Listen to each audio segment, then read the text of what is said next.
The show that reveals how extraordinary items in our world are designed, constructed and produced. See the engineering, the technology and big ideas that make the world go round. Find out how it works.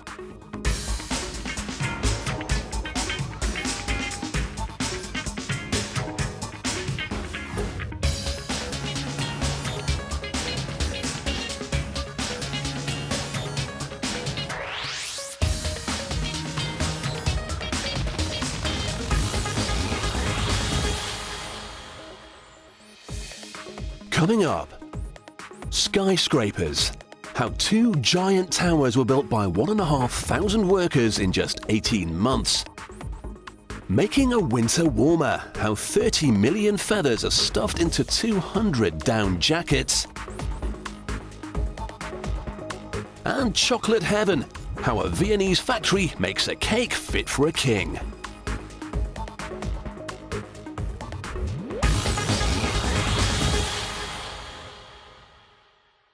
But first, Lego. The old toys are definitely the best, and Lego is so popular that despite only having been invented 50 years ago, it's been voted Toy of the Century twice. Most Lego begins life as tiny granules of plastic at this factory in Denmark. There are 14 silos full of different colors, containing 33 tons in total. Pipes suck the granules out of the silos on their way to be melted down, molded into bricks and then built into spaceships, castles and farmyard animals.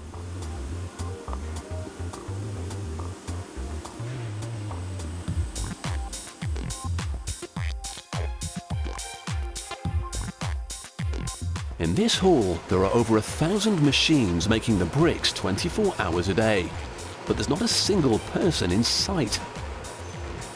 The machines melt the granules at 232 degrees Celsius, shape them, cool them down, and then spit them out into the containers below, all in under 10 seconds. This rapid process helps Lego to make 1.7 million bricks every hour. That adds up to an enormous 15 billion a year. The factory is almost completely automated. When a container is full, a robotic car collects it and takes it to the storage hall.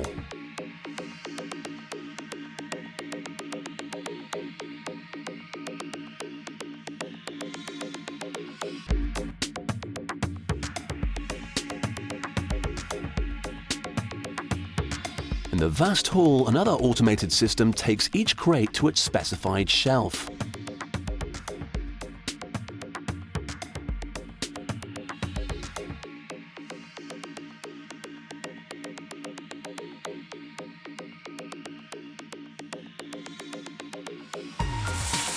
But Lego isn't just a bunch of plastic bricks.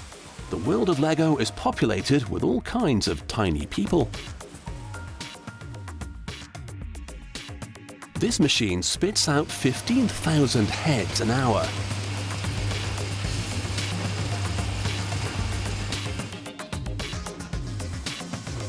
A rubber stamp gives the heads a face. Smiles for the good guys. Scowls for the baddies.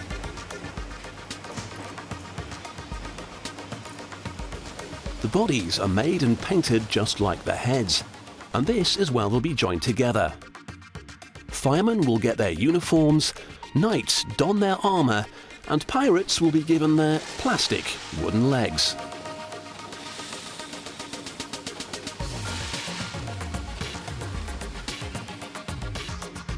You might not recognize this well-known character at the moment, but all will be revealed.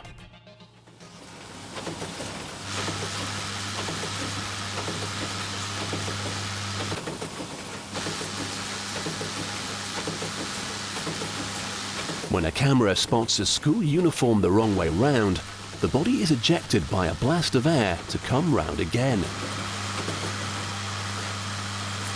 As the heads and bodies are attached, a Lego Harry Potter appears.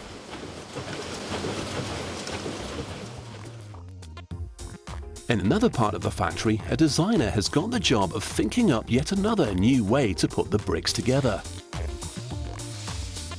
The boffins have worked out that with just 6 regular bricks, there are over 900 million combinations, so he's got no excuses for drawing a blank. But box sets are small potatoes compared to the huge sculptures in Legoland. 120 full-time designers work in warehouses to create everything and anything they can conjure up in their Lego-driven minds. If you thought a pyramid was tricky to build, just imagine trying to make one of these. Even with computers to guide them, it's a complicated and time-consuming business. With thousands of bricks being used for each model, it can take up to a month to build one.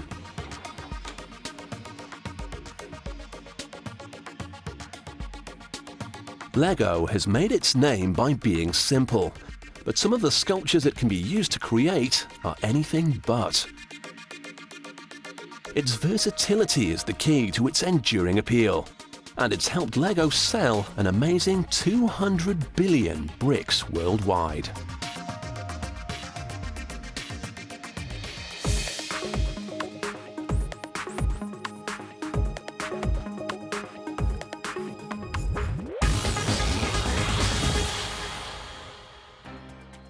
The skylines of the world's biggest cities are dominated by skyscrapers. Building one is a construction project on a massive scale, but they like a challenge here in Munich, so they decided to build 2, each over 100 meters high, in just 18 months. A crane driver carefully lifts the first elements into place. It comes as no surprise that when building a huge tower, all of the parts that are used are also huge. This is no exception. It's a giant 9-meter steel strut. The struts are fixed at an angle, which allows them to bear more weight than if they were vertical. A pair will be fixed to both ends of each level and will support 2 floors of the tower.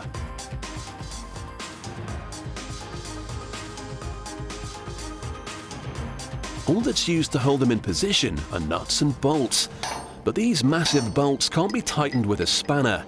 They use an electric drill to make sure they're firmly in place.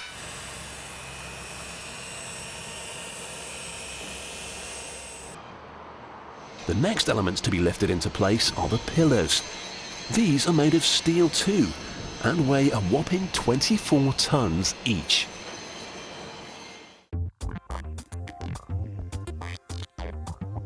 They'll be fixed on top of each other in 8 columns. They allow the weight of the tower to be channeled from the top straight down to the foundations, where it can be absorbed.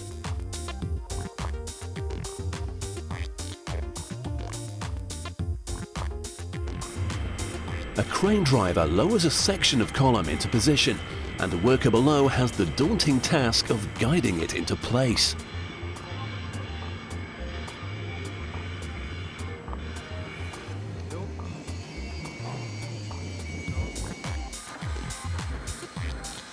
The final piece of the framework is a colossal reinforced steel joist, known in the business as an RSJ. The RSJs sit on top of the struts and columns, and when they are welded to the rest of the frame, their incredible strength allows them to hold the whole structure together. Every day, up to 10 trucks full of concrete arrive at the site.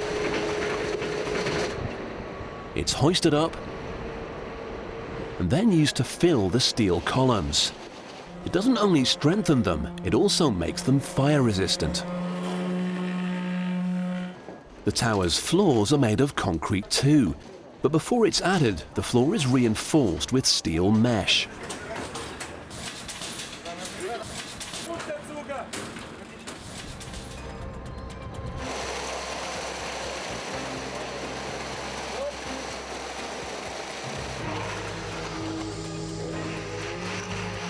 Down below, it's time for the windows to go in. They need to fit 125 of these massive panes on each floor. They're up against the clock, but it's not a job that can be rushed. Each one weighs 600 kilos.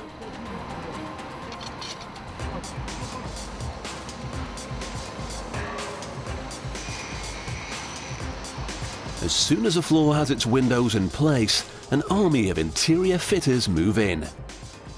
Every job has to be done quickly and precisely. One delay from any one of them will slow everyone down and could have a knock-on effect on the whole project. When all of their work is done, they can fit the floor tiles. 13 months into the mammoth project, all of the tower's floors are completed and they can hoist up the glass elevators. Each cabin weighs 4.5 tons and has to be lifted right to the top of the 130-meter lift shaft. It takes a considerable time to get them to the top safely, but when they're operational, they'll be moving a lot faster, over 10 miles an hour. It'll take them just 25 seconds to ascend to the top of the tallest tower.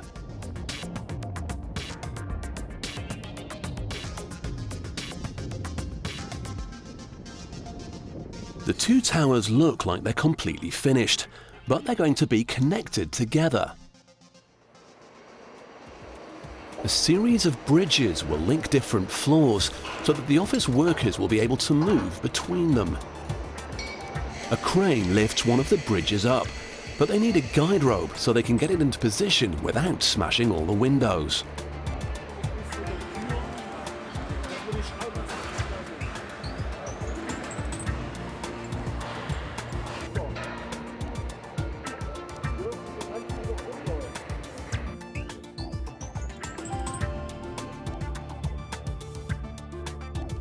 At the top of the towers, a team are fixing a steel frame.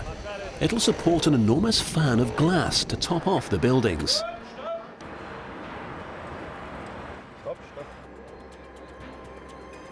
It's a special moment for all of the workers as they prepare for the final joist to be lifted into place. And they commemorate it in traditional style.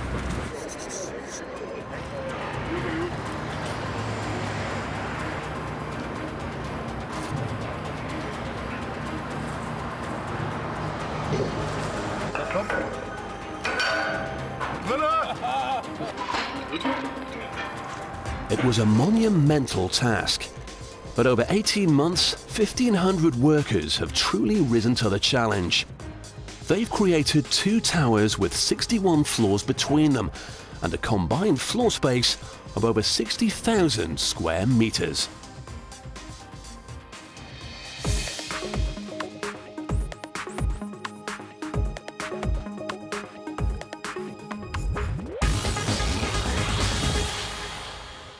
Coming up, Calorie Heaven, creating the king of cakes. And down jackets, 150,000 feathers are stuffed into each one to make them one of the warmest money can buy.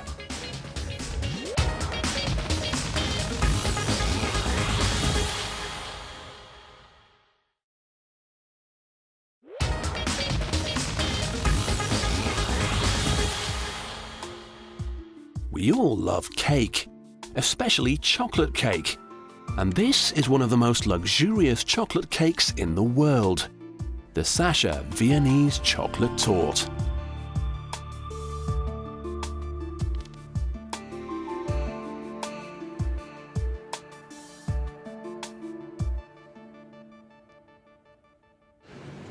Everyone knows you can't make a cake without breaking a few eggs. And here's a lady who knows better than most. She helps to break and separate over 1 million eggs every year.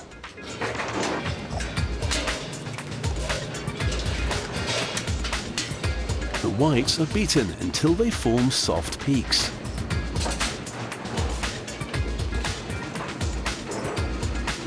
In the next mixer is the cake mix.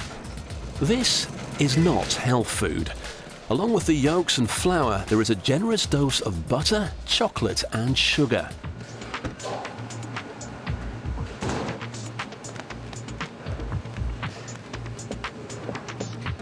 The vat gets emptied into dozens of 21-centimeter cake tins ready to be baked, just like you might do at home.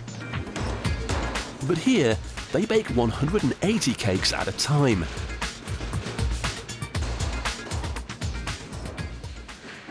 They go into the oven for an hour at 190 degrees. That's gas mark 5 if you haven't bought an oven for a few years.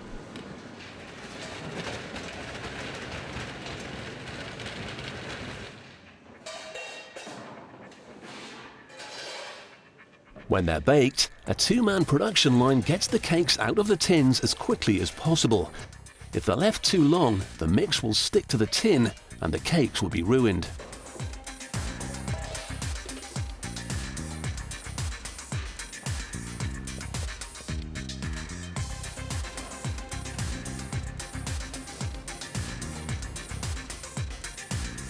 This machine slices the cakes with a thin wire, leaving two perfect halves every time.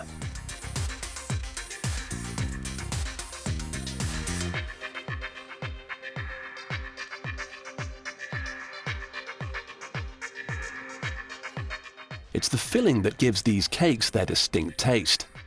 Barrels of sweet and sticky apricot jam are heated in these pots and then spooned onto the base. It's looking like a bit of a mess as the confectioner dollops it on with abandon, but that's not a problem as the whole cake is about to be smeared all over with the gooey sauce.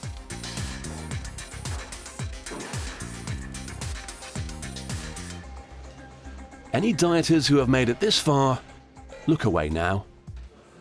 It's time for the final layer of the cake, lashings of dark chocolate sauce.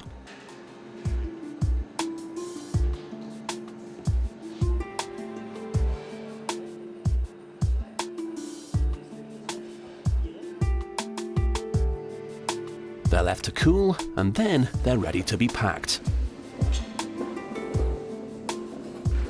Like all of the ingredients that go into the cake itself, only the finest is good enough, and that means an elegant wooden box.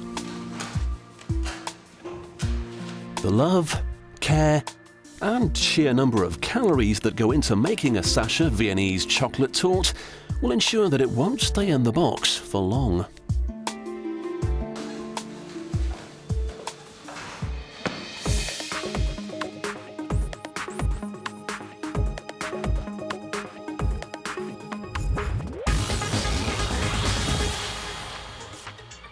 There are a few things that will keep you warmer in winter than a coat made with goose down.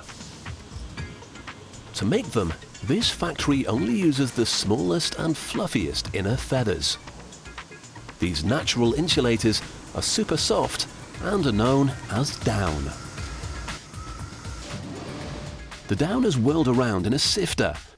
Dust and any broken feathers fall to the floor, and only the healthiest feathers get sucked up the pipe on their way to a spin wash. A very mild detergent is used at 40 degrees to get all the dirt out.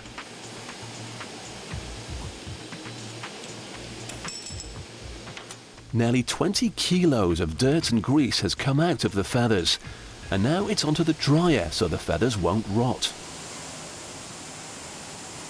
The feathers are blown around these containers at 100 degrees Celsius. After 20 minutes, they're dry and ready to be used. But first, they've got to be sorted by size. There's an airstream in the machine which blows the feathers around. The stream's only strong enough to lift the lighter down, so the larger feathers fall to the ground. The same thing happens in the next box, this time to catch the medium feathers.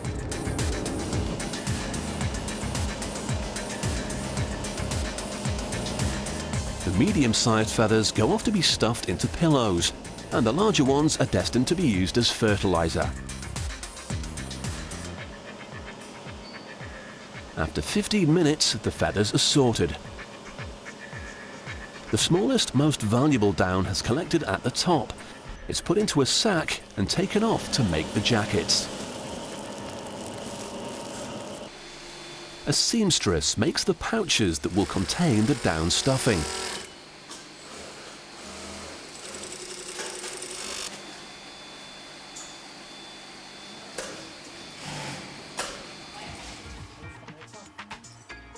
Each pouch is filled with a precise and predetermined amount of down to make sure there's an even look to the jacket and enough insulation.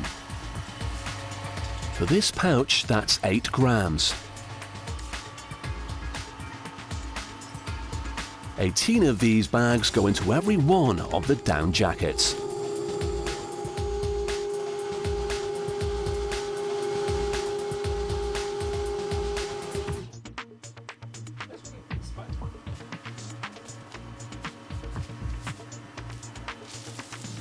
A single large piece of fabric is marked out to make up the outside of the coat before being carefully cut. It's a special porous material that lets the jacket breathe while still being waterproof. With over 100 different parts needed to make up the outside of the coat, it takes 40 minutes just to cut them all out. Another seamstress stencils a design onto the fabric. This will be stitched around to make the coat quilted.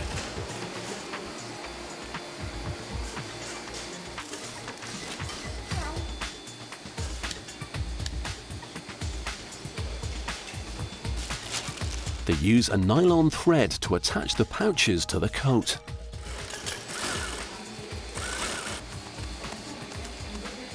And then they sew in cross seams along the design that was sketched out earlier. These stop feathers from collecting in one part of the pouch and keep the jacket looking puffy all over.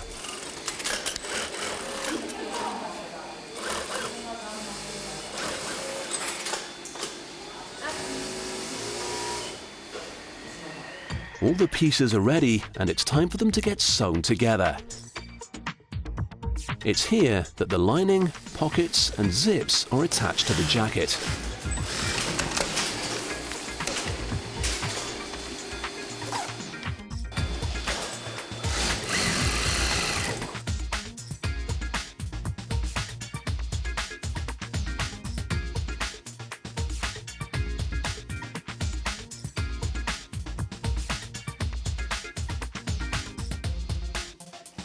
An hour and a half of careful sewing later, and the jacket's complete. Because of all the time involved in making one, this factory only produces 200 a day. But they still manage to get through 30 million feathers.